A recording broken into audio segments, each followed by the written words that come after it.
Ça fait des mois et des années que tu es en train de chercher le travail, tu n'arrives pas à obtenir. Moi, je pense que ce que tu dois faire, tu dois d'abord stopper. Arrête. Cherche d'abord à comprendre pourquoi je ne trouve pas du travail. C'est quoi le problème?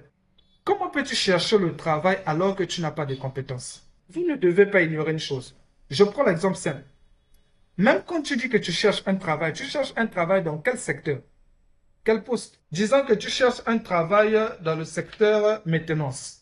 Ok, d'accord. On parle de maintenance, d'accord. Mais on te pose simplement une question. Quelles sont les connaissances, les compétences qu'un maintenancier doit avoir? Est-ce que tu connais? Parce que tu dois le savoir. Si et seulement si tu le sais, de un, tu listes alors les compétences et connaissances que tu dois avoir. Une fois que tu listes tes connaissances et compétences, le deuxième point maintenant est de savoir est-ce que tu as toutes ces compétences. Ça, c'est le deuxième point. Parce que si tu n'as pas toutes ces compétences, mais mon ami, forme-toi pour avoir ces compétences. Est-ce que tu as toutes ces connaissances? Si tu n'as pas ces connaissances, forme-toi alors pour avoir les connaissances manquantes. Et ce que vous devez comprendre qu'un CV généralement n'est jamais fixe. C'est faux. Comment peux-tu envoyer un même CV? Tu as un CV général que tu envoies dans ton offre d'emploi. Ça n'a pas de sens.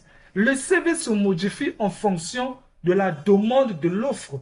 Un CV se met à jour H1. En fonction de la demande de l'offre, tu changes le CV. C'est comme ça. Ah, mais bizarrement, on a des gens qui ont des CV fixes. Peu importe la qualité de l'offre, le gars envoie le même CV. C'est faux. Là, c'est un problème.